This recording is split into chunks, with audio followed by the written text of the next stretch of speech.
Everyone, a very good morning to all of you and I welcome you on our study channel उत्कृष्ट academy Ayodhya. आज है 7 अगस्त। तो आज के इस वीडियो में हम 7 अगस्त से बनने वाले सभी इंपॉर्टेंट क्वेश्चंस को कवर करेंगे। वीडियो को एंड तक जरूर देखिएगा। स्टार्ट करते हैं। फर्स्ट क्वेश्चन है कि जम्मू कश्मीर का नया उपराज्यपाल ये किसे नियुक्त किया गया है। ऑप्शन है मनोज सिन्हा, GC मुर्मू, अनिल बैजल या आर माथुर। तो इसका सही आंसर होगा ऑप्शन नंबर ए यानी कि मनोज सिन्हा। राष्ट्रपति रामनाथ कोविंद द्वारा पूर्व केंद्रीय मंत्री मनोज सिन्हा को जम्मू व कश्मीर का नया उपराज्यपाल बनाया गया है। उनकी नियुक्ति किसके स्थान पर की गई है, तो उन्हें GC मुर्मू यानी कि गिरीश चंद्र मुर्मू के स्थान पर नियुक्त किया गया है। मुर्मू का इस्तीफा राष्ट्रपति रामनाथ कोविंद द्वारा स्वीकार करने के बाद यह घोषणा की गई है। 31 अक्टूबर 2019 को गिरीश चंद्र मुर्मू ने जम्मू व कश्मीर के उपराज्यपाल का पदभार संभाला था। वह अनुच्छेद 370 हटने की प्रथम वर्षगांठ पर उन्होंने अपना इस्तीफा दे दिया है।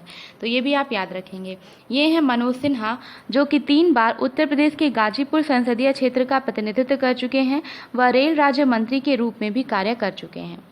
गिरीश चंद्र मुर्मू की बात करें तो 2019 में इन्हें नियुक्त किया गया था जम्मू व कश्मीर का नया उपराज्यपाल, और अब इन्हें भारत के नियंत्रक व महालेखा परीक्षक राजीव महर्षि के स्थान पर CAG नियुक्त किया गया है। तो अब भारत के नए CAG हैं GC मुर्मू यानी कि गिरीश चंद्र मुर्मू, जो जम्मू व कश्मीर के पूर्व उपराज्यपाल हैं। तो ये भी आप याद रखेंगे। अनुच्छेद 148 में भारत के नियंत्रक व महालेखा परीक्षक का प्रावधान है। तो अब गिरीश चंद्र मुर्मू बन गए हैं भारत के नए CAG और इन्होंने स्थान लिया है राजीव महर्षि का। राजीव महर्षि को वर्ष 2017 में 3 वर्ष के लिए भारत के नियंत्रक व महालेखा परीक्षक के पद पर नियुक्त किया गया था। अदर ऑप्शंस को डिस्कस करें तो अनिल बैजल ये दिल्ली के उपराज्यपाल हैं, वहीं आर माथुर ये लद्दाख के उपराज्यपाल हैं और इनका पूरा नाम है राधा कृष्ण माथुर। तो इतने पॉइंट्स आप याद रखेंगे। अगला क्वेश्चन है a history of India's covert operation शीर्षक वाली पुस्तक ये किसने लिखी है।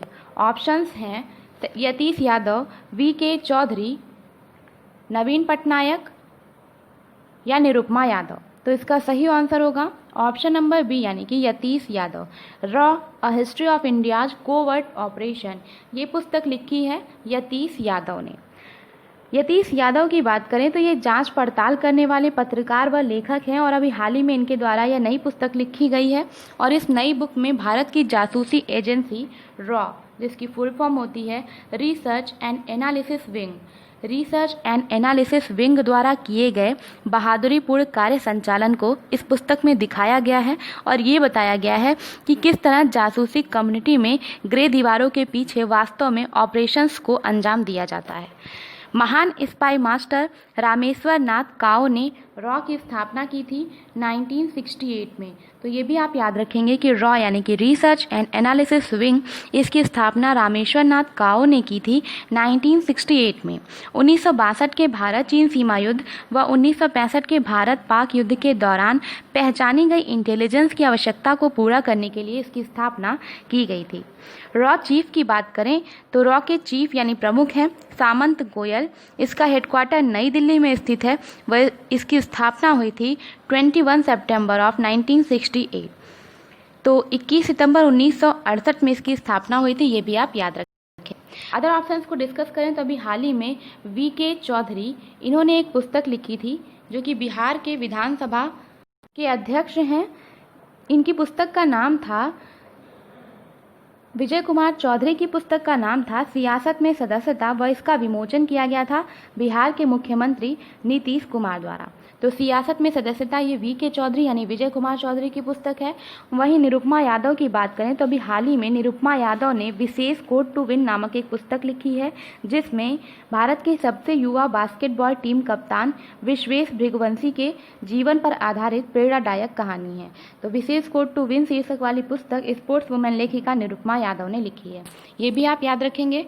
तो ये है यतीश यादव की पुस्तक a history of India's covert operations. Next question है कि हाइड्रोजन मौसम संबंधी खतरों के जोखिम को कम करने पर वेबिनार श्रृंखला का आयोजन किसने किया है। ऑप्शंस है IMD, विश्व मौसम विज्ञान संगठन, WHO या नन ऑफ द अबव। तो इसका सही आंसर क्या होगा ऑप्शन नंबर 1 यानी कि IMD, भारत मौसम विज्ञान विभाग। IMD यानी भारत मौसम विज्ञान विभाग के सहयोग से राष्ट्रीय आपदा प्रबंधन संस्थान द्वारा हाइड्रोजन मौसम संबंधी खतरों के जोखिम को कम करने संबंधी एक वेबिनार आयोजित किया गया है। तो हाइड्रोमेट्रोलॉजिकल हजार्ड्स रिस्क रिडक्शन यानी जल मौसम संबंधी खतरों को कम करने के विषय पर इस वेबिनार श्रृंखला का आयोजन किया गया। वेबिनार में मौसम घटनाओं से जुड़े मुद्दों पर 4 वेबिनार शामिल थे।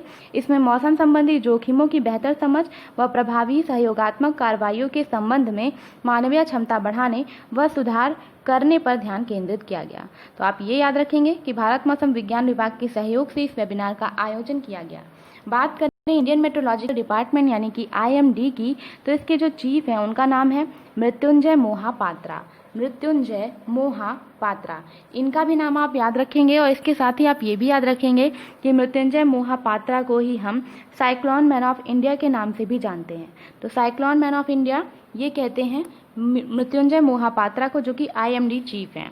अगला क्वेश्चन है हमारा कि तेंदुपत्ता संग्राहकों के लिए सामाजिक सुरक्षा योजना का शुभारंभ किसने किया है? ऑप्शन हैं छत्तीसगढ़, मध्य प्रदेश, आंध्र प्रदेश या नई दिल्ली। इसका सही आंसर होगा ऑप्शन नंबर ए। हाल ही में छत्तीसगढ़ के मुख्यमंत्री भूपेश बघेल ने तेंदुपत्ता संग्राहकों के लिए सामाजिक सुरक्षा योजना का शुभारंभ किया है। तेंदुपत्ता संग्राहकों के लिए एक सामाजिक सुरक्षा योजना, जिसका पूरा नाम है शहीद महेंद्र कर्मा तेंदुपत्ता संघर्ष समाज सुरक्षा योजना की शुरुआत की गई है। तेंदू के पत्ते बीड़ी पर लपेटी हुई पत्ती को बनाने के काम आते हैं और इसको वहां के वनवासियों द्वारा एकत्र किया जाता है, जिसे राज्य सरकार द्वारा खरीद लिया जाता है। बात करें महेंद्र कर्मा की, जिनके नाम पर यह सुरक्षा योजना शुरू की गई है, तो महेंद्र कर्मा जो थे वे बस्तर टाइगर के नाम से उन्हें जाना जाता था। उन्होंने नक्सलियों के खिलाफ लड़ाई लड़ी थी और उन्हें बस्तर टाइगर के नाम से जाना जाता था। नक्सलियों के खिलाफ कड़े रुख के लिए वे जाने जाते थे और उनकी जयंती पर इस योजना का शुभारंभ किया गया है। तो ये भी आप याद रखेंगे। बात करें अगर छत्तीसगढ़ की, तो यहाँ से बिलासपुर व बीजापुर को आप याद रखेंगे। बिलासपुर में क्या हुई है कि भारत की पहली राज्य स्तरीय ई अदालत की शुरुआत की गई है छत्तीसगढ़ के बिलासपुर जिले में। वहीं बीजापुर जिला जो है वो नीति आयोग द्वारा जारी आकांक्षी जिलों की सूची में सबसे ऊपर है। तो ये भी आप याद रखेंगे। नेक्स्ट क्वेश्चन है कि निम्नलिखित में से किसके अध्यक्ष के कार्यकाल को 18 महीने के लिए आगे बढ़ाया गया है? है सेबी, HDFC, NMDC या ICRA। तो इसका सही आंसर होगा ऑप्शन नंबर ए यानी कि सेबी। हाल ही में सेबी के अध्यक्ष के कार्यकाल को 18 महीने के लिए आगे बढ़ाया गया है। तो ये हैं अजय त्यागी। इन्हें कार्मिक मंत्रालय के अनुसार बाजार नियामक सेबी के अध्यक्ष के रूप में कार्यकाल को 18 महीने के लिए आगे बढ़ा दिया गया है। PM मोदी की अध्यक्षता वाली नियुक्ति समिति ने 1 सितंबर 2020 से 28 फरवरी 2022 तक इनके कार्यकाल को बढ़ाने की मंजूरी दे दी है। बात करें त्यागी की, तो ये 1984 बैच के सेवानिवृत्त IAS हैं। तो ये भी आप याद रखेंगे। सेबी की स्थापना हुई थी 12 अप्रैल 1988 को व इसकी वैधानिक मान्यता जो मिली थी वो मिली थी जनवरी 1992 में। अदर ऑप्शंस को डिस्कस करें तो HDFC बैंक ने हाल ही में अपना नया MD व CEO बनाया है शशिधर जगदीशन को। वहीं नेशनल मिनरल डेवलपमेंट कॉरपोरेशन यानी NMDC ने सुमित देव को अपना नया अध्यक्ष बनाया है। व घरेलू रेटिंग एजेंसी ICRA ने N शिवरामन को अपना MD व CEO नियुक्त किया है। नेक्स्ट क्वेश्चन है हमारा, शिवाजी राव पाटिल का हाल ही में निधन हुआ, वह किस राज्य के पूर्व मुख्यमंत्री थे? तो सही आंसर होगा महाराष्ट्र। हाल ही में शिवाजी राव पाटिल नीलांगेकर का निधन हुआ। वह महाराष्ट्र के पूर्व मुख्यमंत्री थे, एक वरिष्ठ कांग्रेस नेता थे। जून 1885 व मार्च 1986 के दौरान उन्होंने महाराष्ट्र के CM के रूप में कार्य किया था। 1985 में राज्य के मेडिकल कॉलेजेस की परीक्षाओं में उनके खिलाफ कथित धोखाधड़ी के आरोपों के चलते उन्हें मजबूरी में CM पद से इस्तीफा देना पड़ा था। तो याद रखिएगा कि शिवाजी राव पाटिल नीलांगेकर, इनका हाल ही में निधन हुआ। ये महाराष्ट्र के पूर्व CM रह चुके हैं। नेक्स्ट क्वेश्चन है कि हाल ही में भारत संयुक्त राष्ट्र विकास साझेदारी निधि में कितने मिलियन अमेरिकी डॉलर का योगदान किया है? तो भारत ने 15.5 मिलियन अमेरिकी डॉलर का योगदान किया है।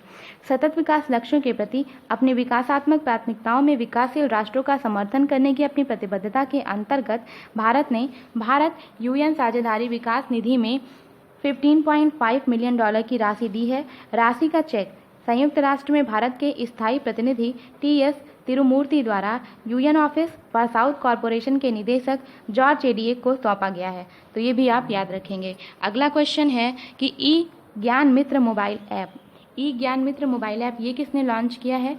तो ये लॉन्च किया है दादरा व नगर हवेली व दमन व दीव ने।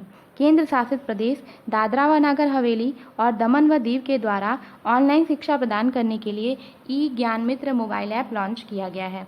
दमन प्रशासन के शिक्षा विभाग ने इस ऐप को लॉन्च किया है, जो छात्रों व अभिभावकों के बीच काफ़ी लोकप्रिय हो रहा है। बात करें दादरा व नगर हवेली व दमन व दीव के एडमिनिस्ट्रेटर की, तो इनका नाम है प्रफुल्ल पटेल, तो ये भी आप याद रखेंगे। वहीं उत्तराखंड ने हाल ही में एक ई लाइब्रेरी ऐप लॉन्च किया था, ई ग्रंथालय, जिसे हम ई ग्रंथालय के नाम से जानते हैं, तो ये भी आप याद रखेंगे। अगला क्वेश्चन है कि हाल ही में राम प्रधान जी का निधन हुआ, वह किस प्रदेश के पूर्व राज्यपाल थे? ऑप्शन है दिल्ली, अरुणाचल प्रदेश, हिमाचल प्रदेश या मध्य प्रदेश। तो इसका सही आंसर होगा ऑप्शन नंबर बी, यानी कि अरुणाचल प्रदेश। अरुणाचल प्रदेश के वरिष्ठ IAS अधिकारी राम प्रधान जी, जो कि पूर्व राज्यपाल रह चुके हैं, उनका निधन हो गया है। वाईवी चौहान प्रतिष्ठान के ट्रस्टी के रूप में कार्य करने के साथ साथ 26/11 के मुंबई आतंकवादी हमले की सुरक्षा बलों की प्रतिक्रिया के जांच के लिए दिसंबर 2008 में गठित 2 सदस्यीय समिति का नेतृत्व भी इन्हीं के द्वारा किया गया था।